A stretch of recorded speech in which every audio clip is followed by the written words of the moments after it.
When life gets unpredictable, preparation matters. In medicine, it's all about staying alert, ready for whatever comes through the door. On the road, it's no different.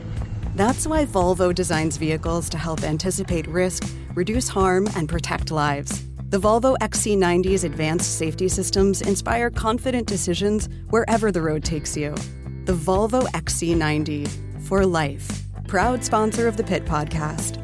Learn more at volvocars.ca/safety.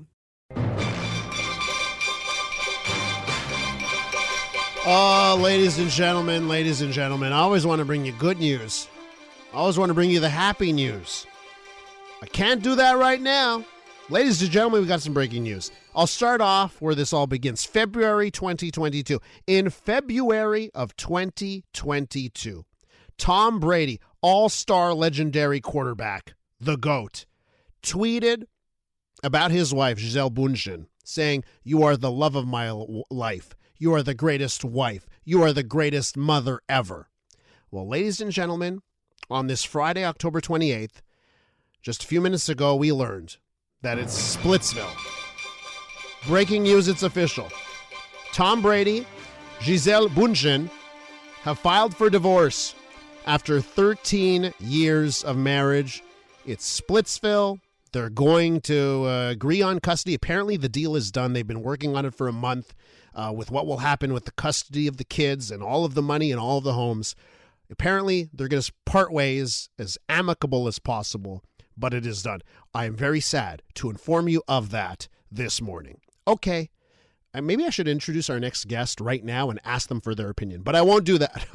We'll actually get to the next subject first. So there's a new study out this week. It was done by Ecohabitation.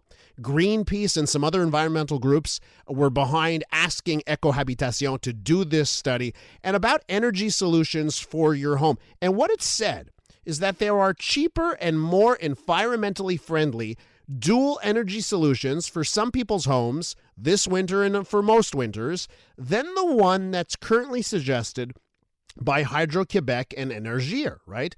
The solution being proposed by Ecohabitation is one of a heat pump and a heat accumulator. They say it would reduce costs by 32%.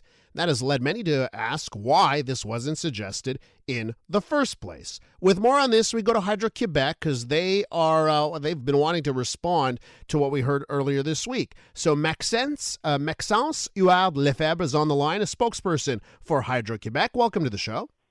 Good morning, Elias. Thank you for having me. So what is the response from Hydro-Quebec to this study that basically says that Hydro-Quebec and Énergir, your dual energy solution, isn't a good one? Yeah. First of all, I would like to step back and talk just a little bit about the context of the energy transition.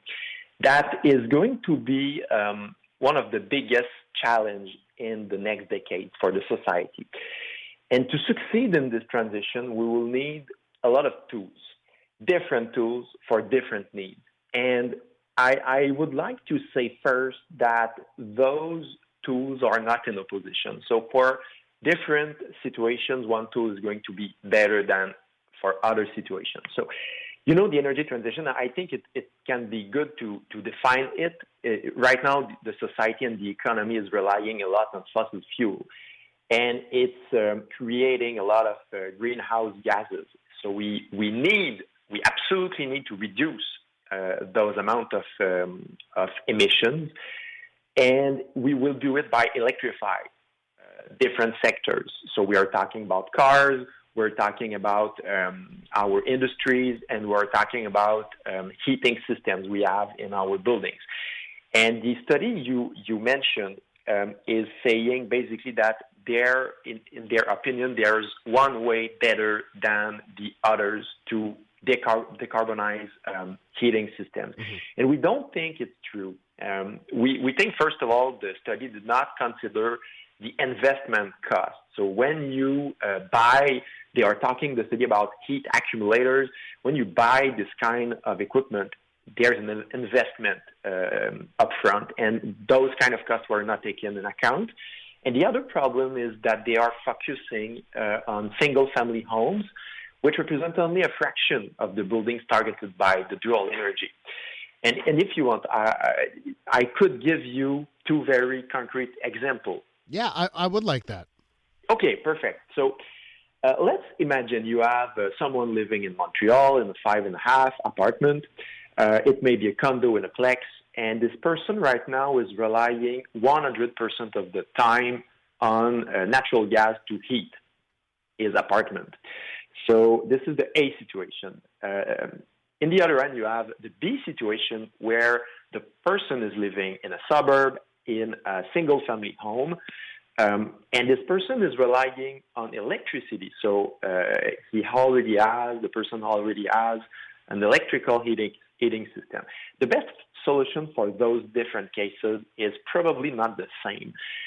If you take the A situation, I don't think the person would like to transform the 5.5 in 5 or 4.5 because, those heat accumulators are taking a lot of space. Mm-hmm. So it can be a better solution for the B situation, the person who is living in a bigger house and who already has an electrical system. But for the person in the apartment who right now is relying on natural gas, the dual energy will be very good because you are going to reduce, at the end of the year, your natural gas consumption. So you are going to heat your apartment 70% of the time with electricity. And in the peak period, when it's colder in the winter and the temperature is below -12, under -12, you will use natural gas, and it will help Hydro-Quebec to manage the winter peak. So there are different ways, different tools to help the society in this energy transition and to help Hydro-Quebec to face this winter peak that is an issue in the way we will want to electrify the society at the better cost possible. So, Maxence, we have to leave it there, but just to recap here, for those people that saw that headline, if you're on this dual energy, hydro energy or natural gas and hydro, you're paying 32% more. It's not as simple as that. It goes into upfront costs and it goes into a lot of factors than just that number. Exactly. It's a lot more complicated. So I will invite people to go on our website and to see all different tools we have for those different situations, and they can find the best for them. Maxence, thanks for coming on the show, and have a great weekend. Have a good weekend, Elias. Thank you. That is Maxence Huard-Lefebvre, a spokesperson for Hydro-Quebec.